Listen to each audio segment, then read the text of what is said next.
A paz do Senhor, meus irmãos, estamos aqui mais uma vez, pela graça de Deus, com você, professor, com você, aluno, neste que é, eu diria, o nosso, né?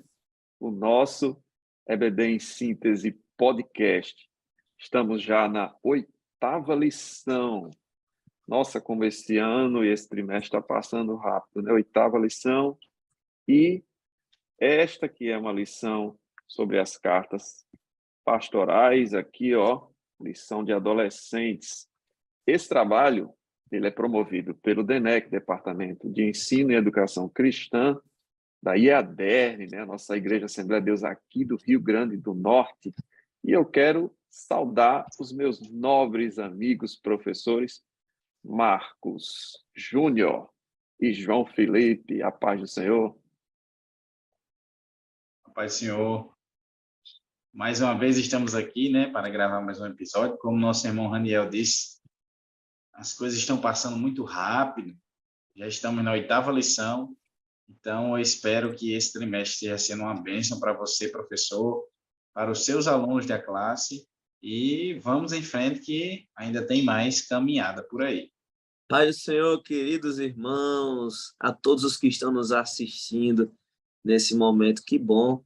É uma longa caminhada que estamos trilhando até aqui, já na 8ª lição, e eu tenho certeza que tem sido muito proveitoso para nós que gravamos esses podcasts aqui para vocês. A gente aprende bastante aqui quando a gente está conversando, dialogando. É como o nosso querido irmão Raniel fala, que aqui a gente não, nosso intuito não é dar aula. O nosso intuito é justamente pensar junto com você que está nos assistindo acerca do que está escrito na nossa lição que o comentarista escreve. Eu tenho certeza que tanto essa como as demais, os demais episódios serão bênção para nós e para você que está nos assistindo. Vamos juntos, vamos continuar aqui, que tem muita coisa para a gente conversar.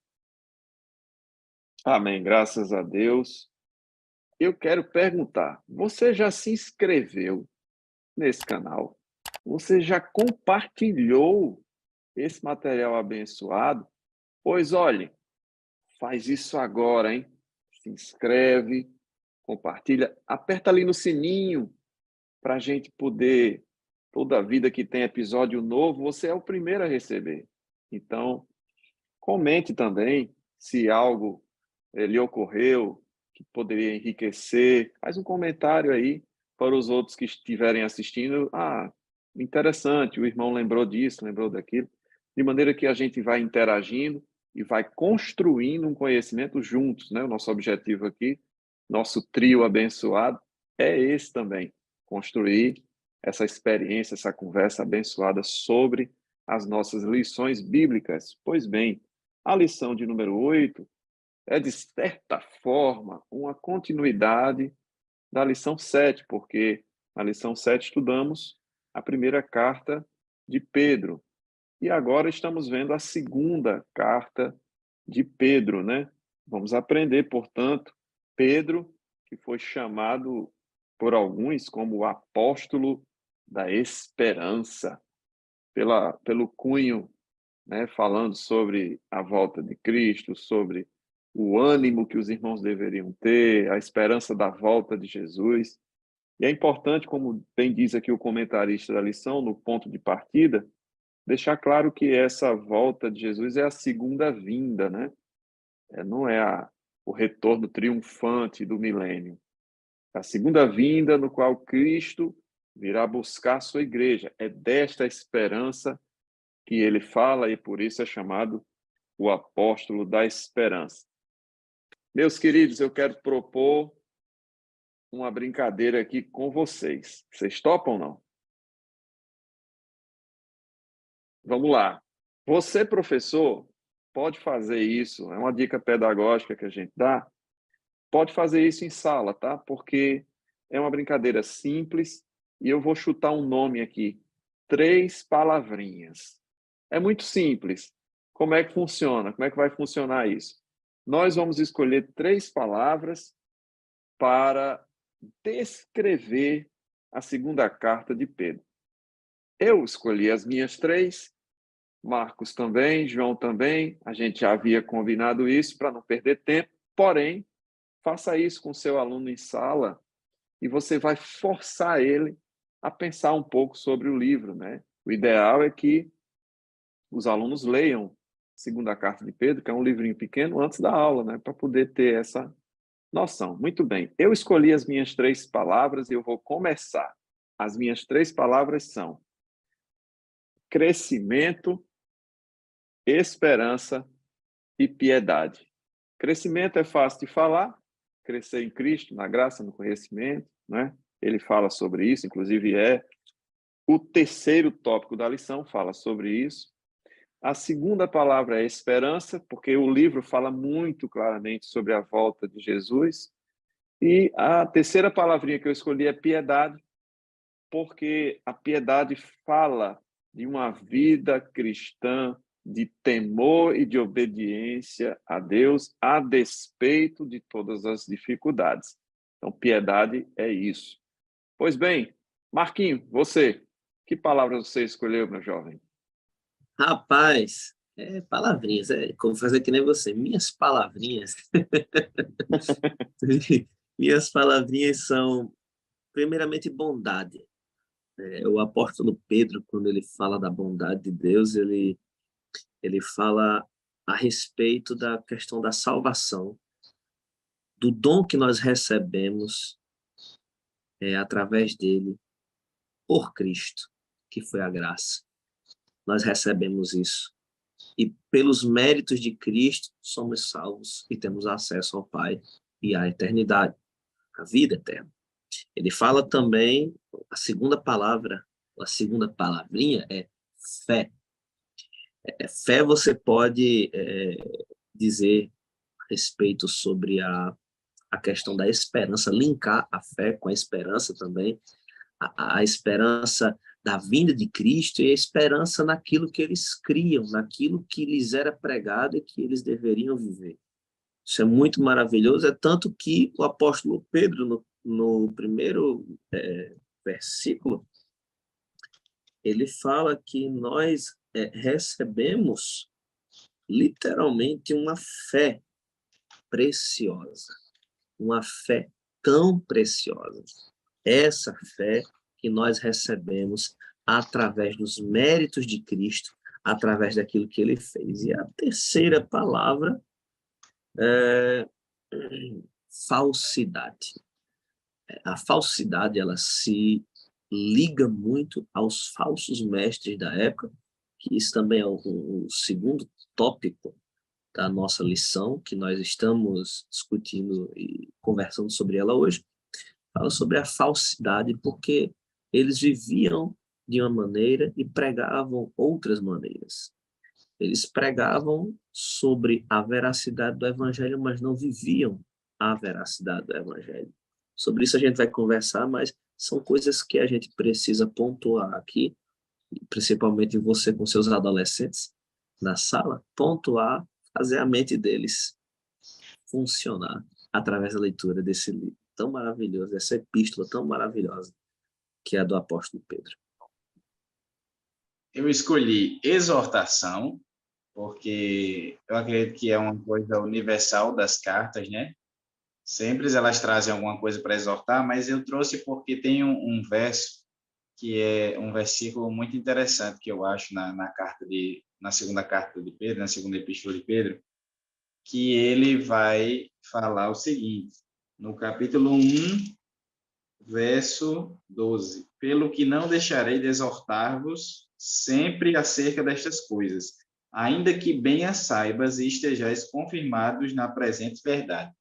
Que é uma coisa que eu considero importante. Mesmo que aquela pessoa já saiba daquilo, é sempre importante reafirmar as coisas. E mesmo e principalmente nessa idade que nós temos da adolescência, da juventude, que sempre a gente tem aquela ideia de que a gente já sabe daquilo. Às vezes o pregador está falando, ou o pastor dando a doutrina, a pessoa fala, mas eu já sei disso daí, para que eu estou escutando de novo? Aí Pedro diz, eu não vou me cansar e não vou parar de reafirmar as mesmas coisas e exortar vocês das mesmas coisas mesmo que você já sabe. Porque não pode ficar sem exortar. Eu vou exortar vocês. Por isso que eu escolhi a exortação. A segunda, advertência. Por quê? Porque ele vai advertir as pessoas sobre os falsos mestres, assim como Marco Júnior falou ainda há pouco, sobre a questão dos falsos mestres, que não só ele, mas também outros escritores de algumas epístolas, de cartas, também vão falar sobre isso, que é uma coisa que naquela época já era bem difícil, essa questão de conviver com esses falsos mestres, e que até hoje continua sendo difícil, porque hoje em dia só o que tem é falso mestre. Não deveria nem se chamar de mestre, mas gente falsa falando besteira por aí. E o terceiro ponto é esperança, porque ele encerra a epístola exatamente dizendo que, olha, eu exorto vocês sobre isso, tenham cuidado com os falsos mestres, mas aguentem só mais um pouquinho, porque já já o que nos foi prometido pelo próprio Cristo irá se cumprir, que seria a vinda dele. Então, foram essas três palavras que eu escolhi: exortação, advertência e esperança. Quero Muito só bem. fazer um adendo, professor Daniel. Pois Essa não. esperança que vocês dois falaram tão bem, ela não é uma esperança meramente ligada ao fato do sofrimento, das complexidades, das coisas aqui acabarem. Porque nunca acabam. Complexidades nunca acabam. Mas essa esperança é mais sobre Jesus voltar do que sobre os sofrimentos que nós passamos. É por isso que aquelas pessoas daquela época que ouviram essa palavra permaneceram firmes na esperança. Porque mesmo que Jesus naquela época não houvesse voltado segunda vez sobre o arrebatamento, eles esperavam Jesus, apesar dos sofrimentos, apesar da perseguição, apesar de tudo. A esperança deles estava viva porque estava ligada à vinda de Cristo e não aos sofrimentos presentes. Muito bem. Eu diria até que o verbo que origina essa palavra não seria esperar, mas seria esperançar. Isso. Existe uma diferença importante, porque o sentido aí é estar animado nessa expectativa, né? Não Perfeitamente. só, não só das dificuldades, como o Marquinhos bem colocou. Pois bem, nós temos esta esperança, né? Estamos esperançando, e essa carta é muito boa falando sobre isso para os crentes em algumas regiões, né? Não era só para uma igreja, eram várias localidades, e é o mesmo público-alvo da primeira carta de Pedro. Público-alvo, ele reafirma na segunda carta, que são as mesmas, né? Escrevo novamente para vocês. Então, é o mesmo público-alvo. E, portanto, como primeiro objetivo da lição, a gente, professor, precisa passar a visão panorâmica do livro, né? E logo em seguida conversar sobre a volta de Cristo, né? Essa esperança da volta de Cristo, da sua segunda vinda, que é para a igreja militante, não para a igreja triunfante, né? Igreja militante, que é o momento que estamos vivendo. E, por fim, destacar a importância do crescimento espiritual. Pois bem, na primeira parte da lição, nós vemos aqui Pedro, né, como autor. Acreditem vocês, Marquinhos e João, ainda há quem discuta a autoria desse livro, tá? Ele está dizendo por escrito que foi ele, né, Pedro, Simão Pedro, né? Simão, que no original é Shimon, que quer dizer aquele que ouve, né? Shimon, Simão Pedro, servo e apóstolo. Então, ele se coloca numa posição de humildade, apesar da grande importância que ele tinha naquele tempo para a Igreja do Senhor, inclusive a Igreja Católica, baseada em Mateus capítulo 16, o considera o primeiro Papa. Marquinhos e João, eu estive no Vaticano, vocês acreditam? Eu estive no Acredito. Vaticano Entrei naquela capela famosa, né? São Pedro, e entrei numa ala à esquerda. Lá estava, Marco Júnior, uma placa deste tamanho, com o nome de todos os papas da história. Eu tirei foto dessa placa. Adivinha quem era o primeiro nome lá na placa, Marquinhos? Você tem uma Peter. chance. Mas aí você está falando em inglês, né? Seria mais para latim. Para latim. Muito bem, estava lá Pedro, né? Considerado o primeiro papa da história. Mas isso não tem sustentação bíblica, tá? Isso. O que não se pode negar é a importância de Pedro para a igreja em Jerusalém, para a igreja do Senhor. Ele foi um dos primeiros a ser chamado e ele tem algumas outras curiosidades, né? Eu queria só fazer um comentário antes de passar para vocês também, é que a primeira carta de Pedro, isso é uma das razões do questionamento da autoria, é que ela tem um estilo, um vocabulário, uma estrutura e um tema diferente da segunda carta. Por essas e outras, algumas pessoas, estudiosos, questionaram a autoria. Pois bem, a autoria é a mesma, primeira e segunda carta. A diferença é que são momentos diferentes da história, existe um gap aí, um espaço de 3 anos, mais ou menos.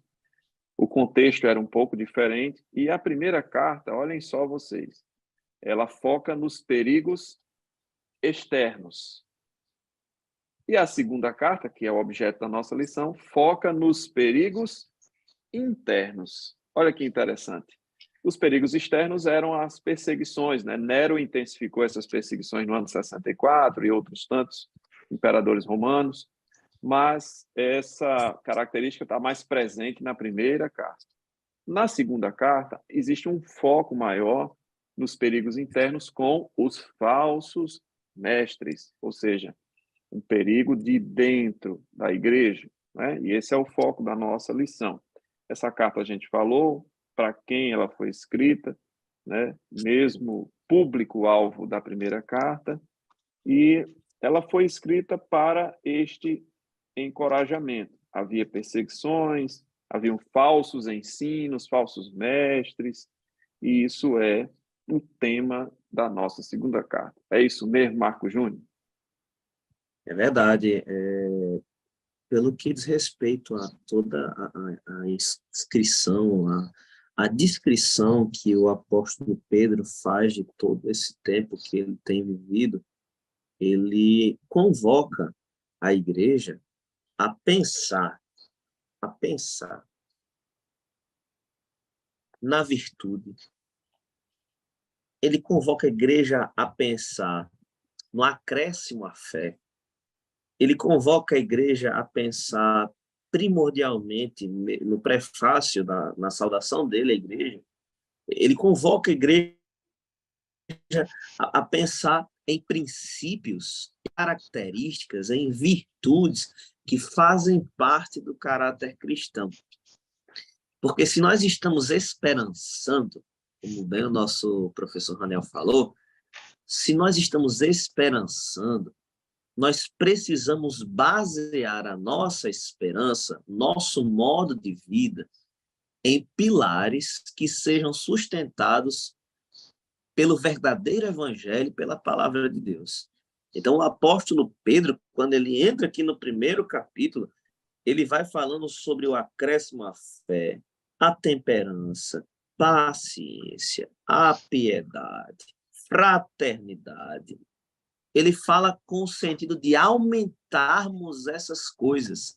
Ele fala para os cristãos daquela época, mas ele diz, olha, vocês não podem ficar só nisso que vocês fazem, resumidamente nisso.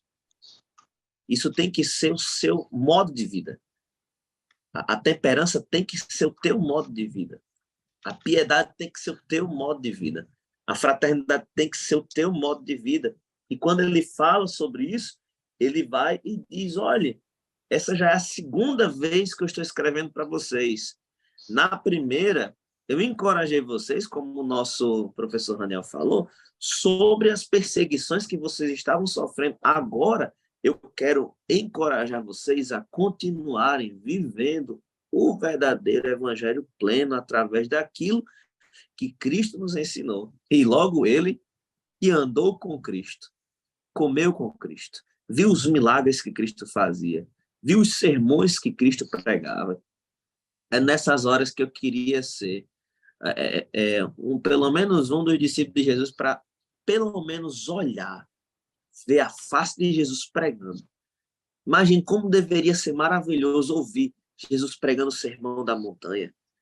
Imagina como deveria ser maravilhoso só os discípulos ouvindo o Jesus pregando o sermão exclusivo para eles sobre os últimos acontecimentos, o fim dos tempos, como ele escreveu nos capítulos 24, 25 lá de Mateus. Imagina como deveria ser isso. E Pedro está falando não apenas aleatoriamente, ele está falando com conhecimento de causa.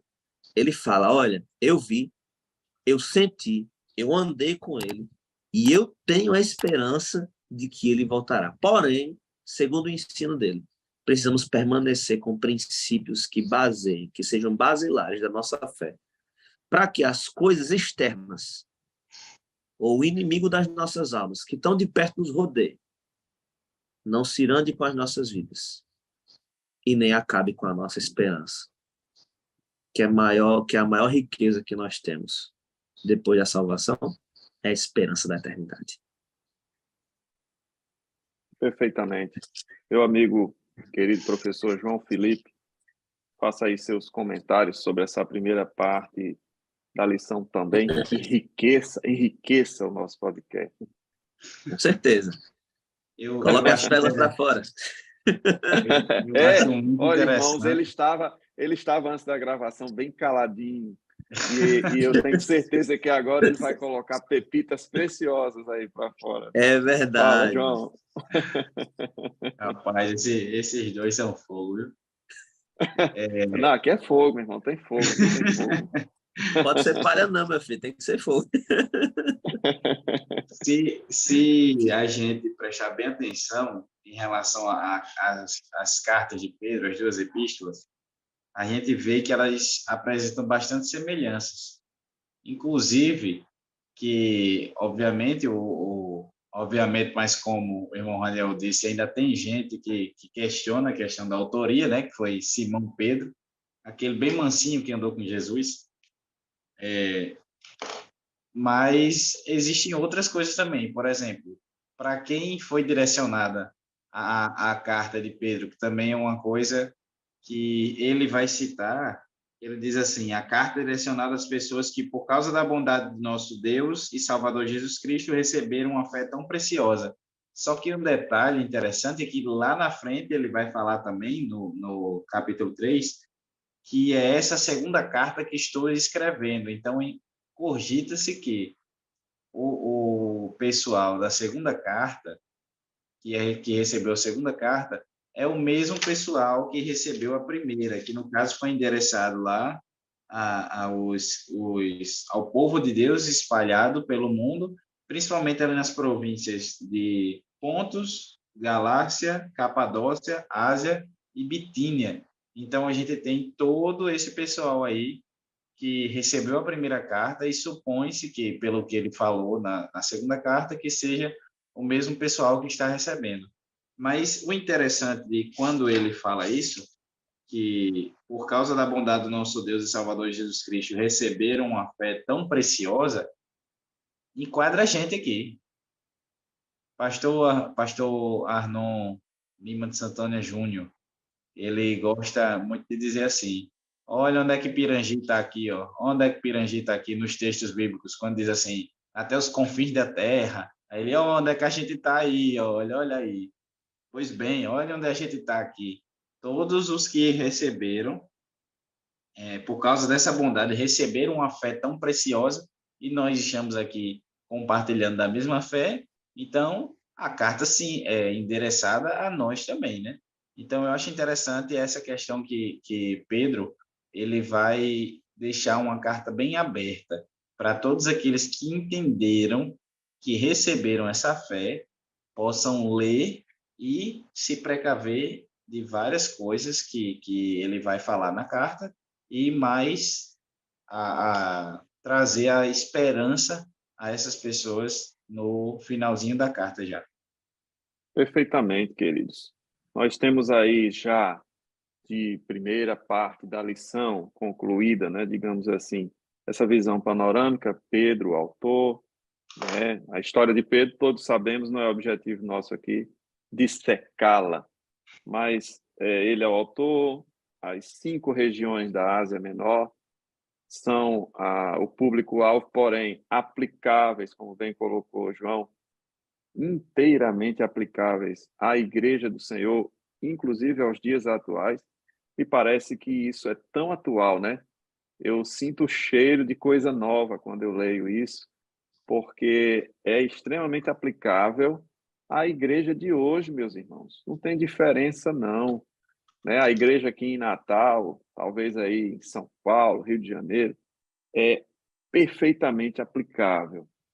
O tema é um tema que hoje eu acho que estamos experimentando. Tanto a primeira carta de Pedro como a segunda, que são os perigos externos, que a sociedade está impondo agora uma perseguição à igreja, que todos estamos vendo claramente, estão querendo cercear a liberdade de expressão, a liberdade de culto, aquilo que pode ou não pode ser dito nos púlpitos, e mais ainda, o perigo dos falsos mestres, né? Pessoas que estão dentro das igrejas, não nos interessa falar de denominações aqui, mas que pessoas dentro das igrejas que deveriam guardar a sã doutrina estão distorcendo a palavra de Deus, fazendo verdadeiros malabarismos teológicos e coisas estranhas à doutrina do Senhor Jesus Cristo, sobre uma falsa, pretensa fé em Cristo Jesus. E isso é um alerta para nós e para você, professor, e você, adolescente, nos dias de hoje, né? Então, a segunda parte da lição, ela muito bem nos alerta sobre isso, o perigo dos falsos mestres. Tem como ser mais atual do que isso? Não tem como ser mais atual do que isso, não é, Marco Júnior? É verdade, é muito incrível, porque nós estávamos falando aqui, antes de começarmos a gravação, que essa temática sobre os falsos mestres é um tema recorrente em basicamente quase todas as cartas que foram escritas por João, por Pedro, enfim, por todos aqueles que escreveram, principalmente pelo apóstolo Paulo. A exemplo disso, não saindo, mas traçando também uma semelhança entre as epístolas, a segunda epístola do apóstolo Paulo aos Coríntios fala muito sobre isso, sobre aqueles que Paulo denominou como excelentes apóstolos, logicamente de uma forma irônica. Se você nunca viu Paulo sendo irônico, é só você ler 2 Coríntios que você vai ver lá Paulo sendo irônico, dizendo, esses excelentes apóstolos que pregam, não sei o que e tal. Enfim, eles pregavam um evangelho do decoro da carta. Como é que é? Ele estava mantendo o decoro da carta, é igual uma audiência. Então, exatamente. Excelentíssimo, caro amigo, e aquele negócio todo, que você vê nesses debates, e nunca é esse... João, você está quase dizendo Vossa Excelência e remete a um órgão do governo. Então, meu Deus. Então... Vossa Excelência faltou com a verdade. Olha que coisa linda, né? Meu Deus. Então, você vê como existem semelhanças, não é? Quanto ao que Paulo vivenciava nas igrejas que ele fundou, que ele ajudou, que ele pastoreou. Enfim, tanto quanto o apóstolo Pedro também. Se você parar para prestar atenção no primeiro versículo da primeira epístola, Pedro descreve quais as igrejas às quais ele estava se dirigindo. Em específico, existia uma região chamada Bitínia, que foi uma das regiões que, quando Paulo chegou, o Espírito Santo, epa, pode ir para o outro lado. Paulo, em vez de ir para Bitínia, foi a Troade, desceu. Então, são coisas que foram preparadas por Deus, mas os casos eram os mesmos. Os falsos mestres estavam em todo lugar, pregando o gnosticismo, pregando o retorno às práticas judaicas, que eram chamados judaizantes, pregando um evangelho deturpado, como os coríntios pregavam, que eles eram relativistas. Os coríntios basicamente eram relativistas, misturavam o santo com o profano, enfim. Então, eles ensinavam essas coisas, mas o apóstolo Pedro vem aqui dizer, olha, tenham cuidado, porque eles estão no meio de vocês. Eles estão no meio de vocês. E, pasmem, vocês que estão nos assistindo, esses falsos mestres ainda continuam no nosso meio. Ainda continuam deturpando a palavra de Deus. Ainda continuam falando aquilo que não é correto diante do verdadeiro evangelho de Cristo. Continuam relativizando a graça. Continuam pregando coisas que o Senhor Jesus não falou. Continuam dizendo coisas que Jesus não disse. E continuam fazendo coisas que Jesus abomina. Tanto o Pai, quanto o Filho, quanto o Espírito Santo. Então, Interessante, né, Marquinhos? muito Interessante interessante. que eles estão querendo mais reescrever a Bíblia, viu? Eles estão indo mais além, realmente. Exato. A Bíblia precisa ser reescrita, atualizada. E sabe, Marco, é uma coisa que até o próprio comentarista vai trazer na lição, lá naquele quadrinho do auxílio teológico, Perfeitamente. e ele vai falar que a ideia de que os falsos mestres, eles queriam exatamente fazer isso, se justificar os seus pecados, as suas ações pecaminosas pela graça. E ele traz até aqui o termo em grego que significa, que mais se enquadra nessa questão aí de mudar essas ideias aí, que é o metatitentes, que é exatamente você mudar a compreensão sobre uma coisa que Deus já havia falado e mudar o sentido completamente, porque eles queriam pegar a graça e dizer que aquela graça ali justificava eles para fazer qualquer tipo de ação pecaminosa, porque eles estavam debaixo da graça. Eu tenho uma dica até para os professores, para E que vocês... tinha muita influência grega também nisso, né? Que é o Muita. dualismo grego, né? Digo assim, a alma é o que importa, o corpo é só a embalagem, né? Tem uma influência muito grega no meio disso Perfeitamente. também. Eu tenho uma dica até para os professores se aprofundarem ainda mais. Comprem a revista desse mês, ano 46, número 102, do Obreiro Aprovado. Eu fiquei muito curioso, porque essa revista fala sobre a doutrina bíblica da santificação. Meu amigo, e se você Mostra olhar... aí, Marquinhos. Você tem aí, Marquinhos? Tá aqui comigo. Ó. Mostra aí, Compra porque essa revista aqui, ó. talvez A o pessoal revista. fique curioso saber qual é a edição. A revista do Obreiro Aprovado. Ah, Marcos, mas é do Obreiro? Não, mas aqui tem coisas que você pode dizer para os seus adolescentes. Olha, ele fala, o pastor Wagner Tadeu dos Santos Gabi, ele fala na primeira sobre a definição bíblica de santidade. É tudo que as pessoas não querem ouvir hoje. E os falsos mestres desviam desse assunto. É a santidade. Ou santificação. Santidade é o status, santificação é o processo. Então, olha o que ele diz. Ele fala que a santidade no hebraico significa kodesh, separação, santidade. O verbo kadash significa separar. Adjetivo kadosh, vocês lembram desse nome? Kadosh, que significa santo, sagrado. Kodesh significa honra. Olha aí, já é um adjetivo mais próprio daquele que já faz aquilo que se espera, ou seja, daquele que é santo. Honra, brilho, glória, peso, abundância. Então, ele fala sobre isso, ainda tem mais no grego, ele fala hag... Eita, esse nome é difícil. Hagiosine.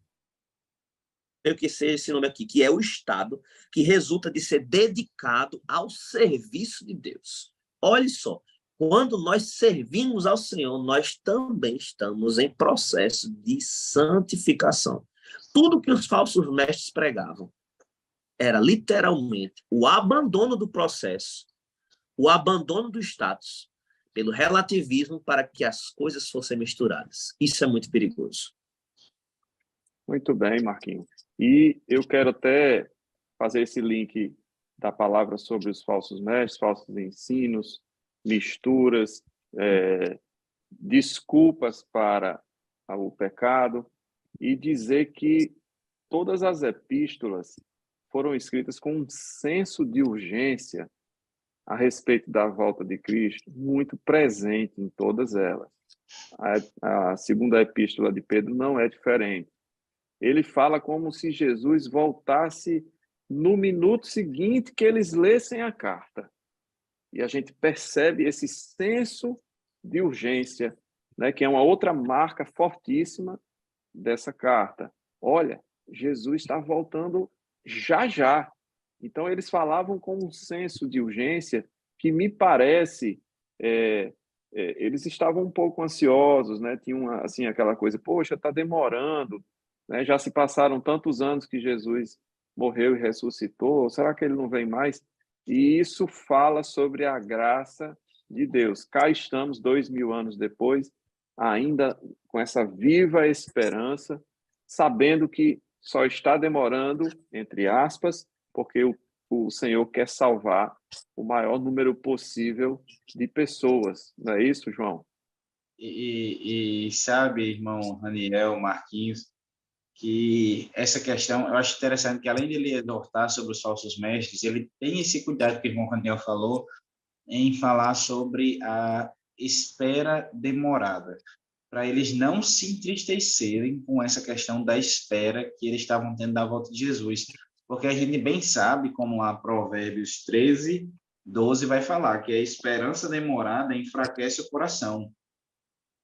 Então, já era sabido deles que quando a pessoa espera por muito tempo alguma coisa, claramente o ânimo da pessoa cai, a pessoa fica desmotivada, aquelas coisas, mas ele tem esse cuidado e você vê a diferença de Pedro quando Jesus pegou ele, agora Pedro tendo cuidado de dizer, seja paciente, tenha calma, Olha quem aguarde. fala, né? Olha quem fala, um E ele homem que disse, experimentou uma transformação genuína fala diferente, né, João?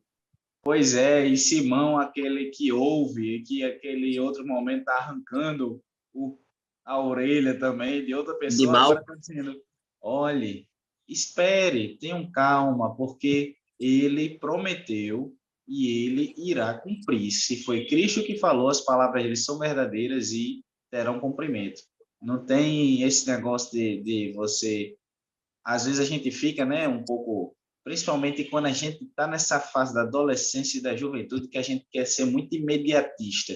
E Pedro, ele vai trazer essa questão de não se preocupe, se foi Deus que lhe prometeu alguma coisa, ele irá cumprir no tempo dele. A gente não deve tratar o tempo de Deus como o nosso tempo, nem que a vontade dele é igual à nossa vontade, mas se as coisas ditas por Deus, as promessas feitas por Deus, elas irão se cumprir. Se foi Deus que falou também, né? Porque já que estamos falando de falsos mestres, às vezes, ai daquele que fala em meu nome, sem ser eu que estou dizendo, viu? Muito bem. Essa marca, né, do cuidado, da exortação e da viva esperança é uma marca muito presente no livro, né? E isso fica muito evidente e é atual. Isso é atual, isso é aplicável aos dias de hoje, né? Tanto a questão da presença dos falsos mestres, até aqueles que querem reescrever a Bíblia, isso parece que virou um câncer, né? Cada vez mais eu ouço notícia de pessoas que estão falando o mesmo absurdo, né? Parece que virou moda falar que a Bíblia tem que ser ressignificada, ó, palavra bonita, mas isso não existe.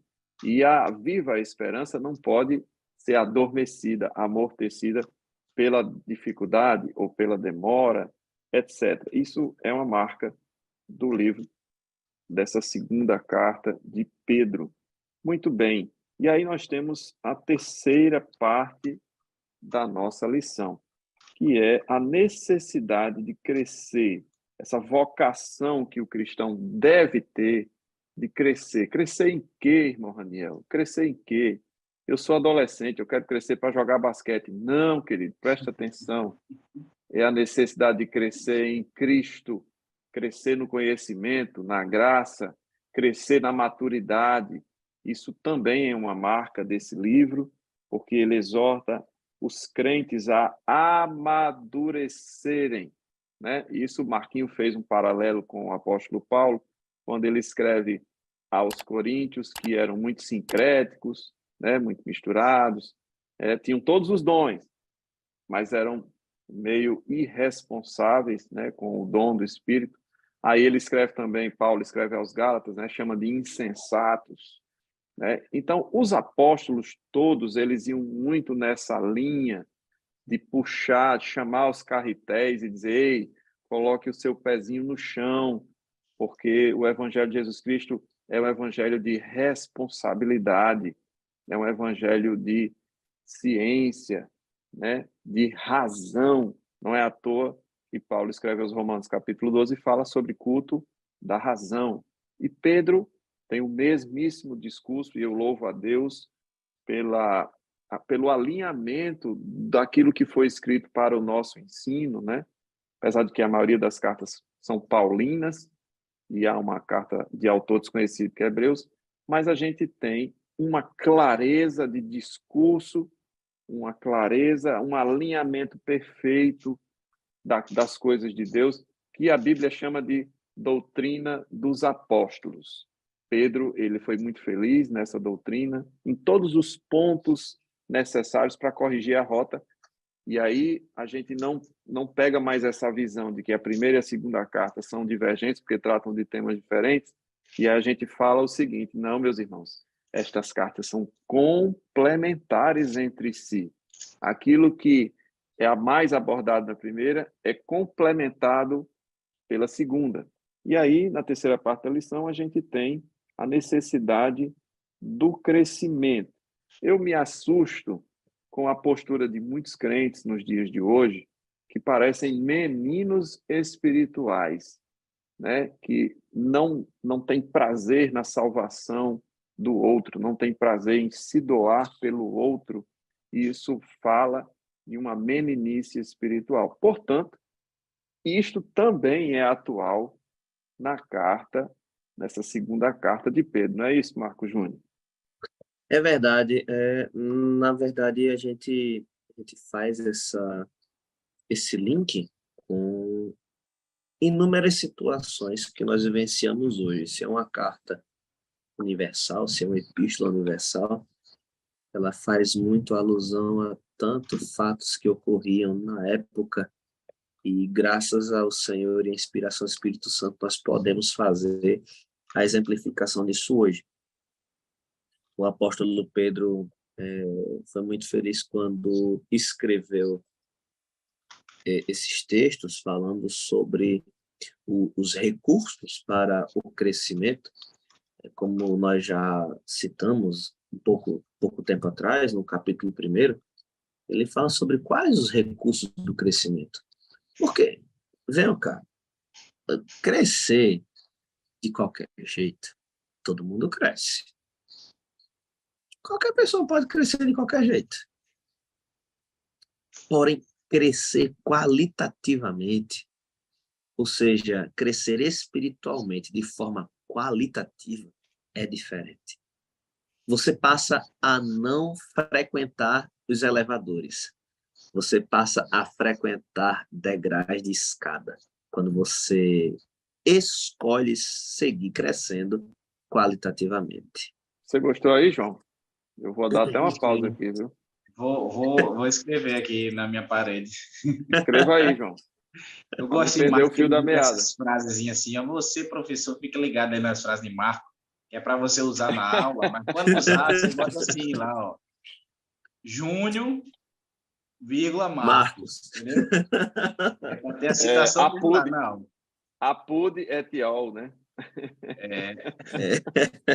Mas é verdade, quando a gente tem essa questão dos nossos recursos, e preste atenção, os recursos do céu são inesgotáveis.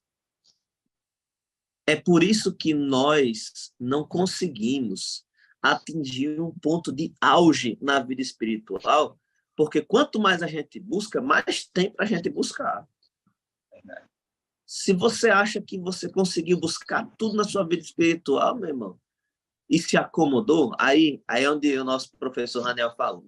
É aquela meninice espiritual que existe hoje em dia, de você achar que porque você tem 40 anos de crente, 50 anos de crente, que você está de bem com a vida e não vai fazer mais nada. Meus irmãos, meu tempo já passou. Não, o nosso tempo é agora, é já, é a última hora. Se você tem como servir, sirva. Eu acho muito bonita a expressão do salmista no Salmo 84, quando ele fala quão amáveis são os teus tabernáculos. Ou seja, isso é a tempo e fora de tempo. Ou seja, eu estou estando novo, eu estando velho. Quantas pessoas subiam para Jerusalém para adorar ao Senhor? Entre jovens, velhos, adultos, crianças, todos eles subiam para adorar ao Senhor, para servir ao Senhor, para entregar sacrifícios ao Senhor. E externalizavam isso louvando, desde quando saíam de casa até o momento que eles chegavam lá, louvavam também, adoravam o Senhor. Então, crescer é muito disso, é você manter uma essência em Jesus, viva, através da pessoa do Espírito Santo que habita em você. Mantendo o Espírito Santo em você, você vai manter a chama acesa do serviço, do crescimento.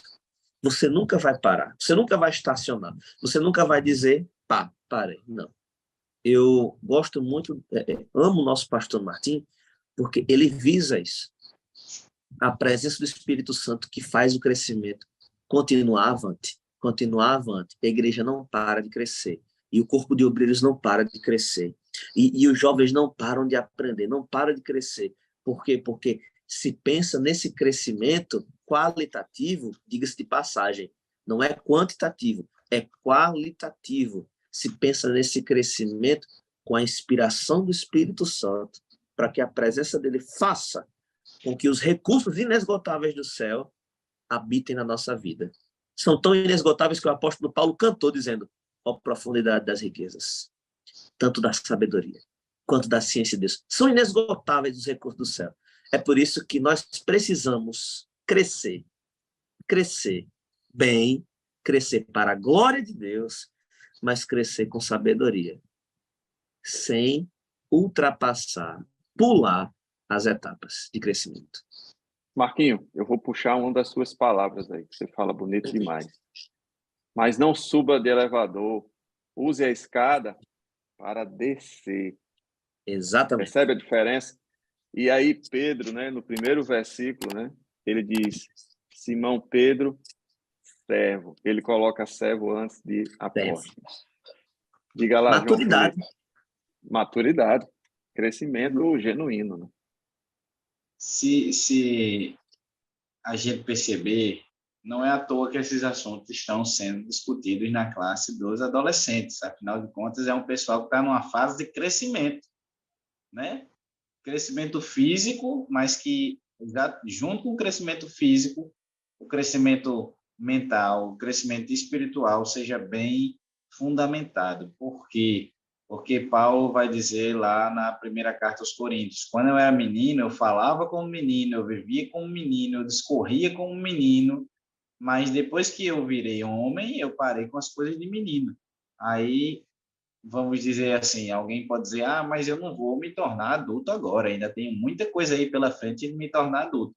Mas é em questão de maturidade espiritual, como já foi dito. Por exemplo, quando a gente é assim que a gente entra na igreja, a gente tem muita vontade. Quando a gente ali é novo, convertido, ele tem aquele impulso, ele tem aquele desejo ali do primeiro amor, mas ainda assim ele vai com muita sede ao pote e consegue absorver pouca coisa do que ele está querendo digerir ali. Por quê? Porque o próprio Paulo vai dizer também que nós estamos como bebês, ainda estamos ali engateando, recebendo primeiro o alimento ali. Então, a gente vai conseguindo mastigar coisas mais sólidas a partir do momento que a gente vai amadurecendo. Porque imagine, a palavra ela já está pronta, ela não vai se renovar nem nada. Às vezes a gente lê um texto e percebe uma coisa, E se a gente não crescer espiritualmente, aquele texto só vai revelar aquilo para a gente. Agora, a partir do momento que eu cresço espiritualmente, aí é como se eu desbloqueasse fases aqui no meu cérebro, e aí eu consigo ir mais a fundo naquele texto. O Espírito Santo vai abrindo as portas, porque ele faz: ah, você já viveu isso aí, ó. Você já passou por isso daí, você já tem suas experiências comigo em relação a isso daí, então você já consegue entender melhor esse assunto. E ele vai abrindo aí os caminhos da compreensão da palavra de Deus. Então, quando diz que a gente tem que crescer em graça, em conhecimento, é exatamente isso. O cristão ele não pode parar no tempo, no seu crescimento, porque e assim, quando você vê uma pessoa, você faz: rapaz, essa pessoa é crente demais, né? Essa pessoa é um exemplo de cristão. Você pode olhar aqui lá os discos epifisários lá dos ossos espirituais dele, estão bem curtinhos, porque ele já cresceu o bastante, e ainda assim, eu nem diria que está curto, eu diria que ainda está, ó, deste tamanho, porque enquanto mais a gente cresce, mais a gente compreende a palavra, mais a gente entende das coisas do reino, mais a gente entende essa maravilhosa graça que nós usufruímos, que foi dada a nós, mais a gente se sente menor para compreendê-la, mais a gente se sente menor, mais a gente se diz como Pedro de servo. Você pode perceber que Paulo, quando ele vai falar, puxando um pouco para Paulo também, ele faz igual a Pedro. Quando ele vai falar em algumas cartas dele, aí ele começa: eu, Paulo, não sei o quê, não sei o quê, aí daqui a pouco parece que o Espírito Santo dá um tapão na cabeça dele assim, e faz ele lembrar quem ele é. Ele faz: eu, escravo de Cristo, servo do Senhor. Aí ele fica bem mansinho. Então você vê como o verdadeiro evangelho. Pedro era extremamente infantil quando Jesus foi atrás dele. Tanto em idade, era um cara novo, como também em relação espiritual. Ele tinha atitudes de um cristão recém-nascido, um RN. Agora, quando ele escreve essa carta aqui, você já vê Pedro com uma maturidade muito maior. E é isso que ele nos chama. Ele diz: olha, cresçam no conhecimento, tenham esperança. E tudo isso que estamos passando vai ter um fim, que as promessas que Cristo nos fez algum dia irão se cumprir, mas para usufruir disso lá na frente, eu preciso estar maduro espiritualmente para aguentar e para saber lidar com as situações que ainda vão vir para a gente aqui na Terra. Muito bem. É crescer para baixo, né, Marquinhos? E aí, eu posso até depois, ó, é um falar paradoxo. Posso até falar depois sobre um texto que o apóstolo Paulo escreveu, que eu acho muito pertinente a isso que João estava falando. E o que me vem é reconhecer o lugar que eu estou me faz viver da maneira mais ordeira possível. Eu preciso reconhecer onde eu estou para viver um crescimento saudável. Aí vejo que aqui Paulo escreve aos Efésios, capítulo 4, partir do 11. E ele mesmo deu uns para apóstolos, profetas, evangelistas, pastores, doutores. Aí qual era o objetivo? Querendo o aperfeiçoamento dos santos para a obra do ministério, para a edificação do corpo de Cristo.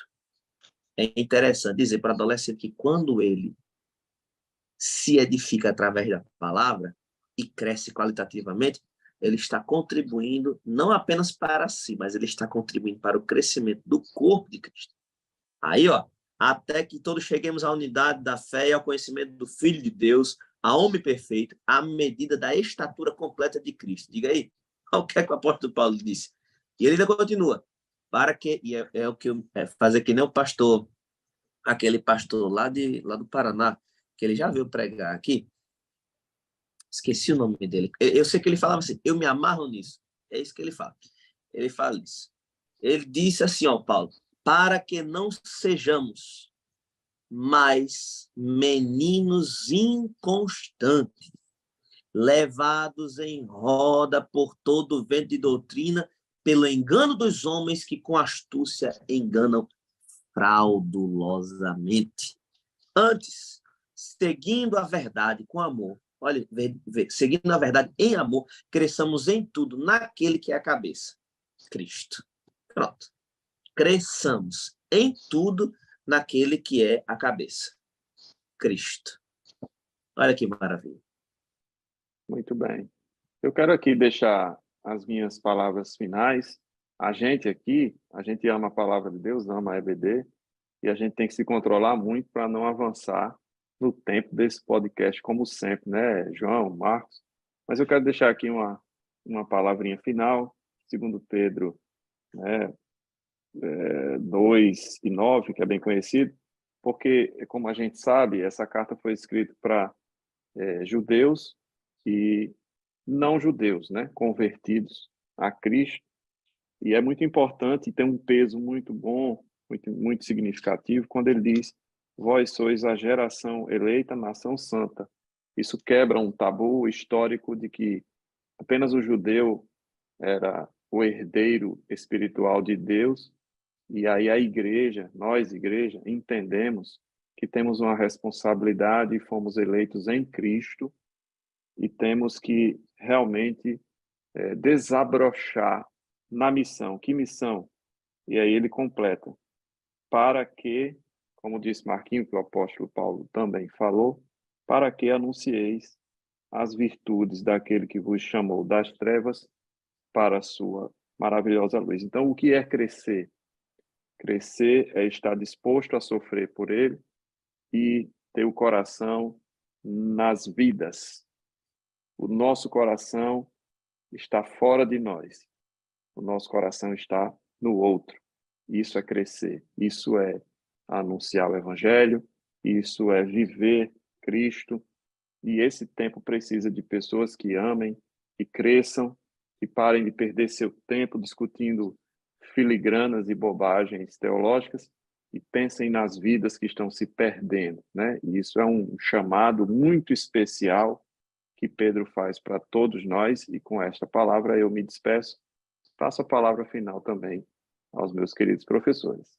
Como o nosso irmão Raniel já falou, né, a gente fica aqui querendo se aprofundar mais nos assuntos, mas achaste mel, como que te basta.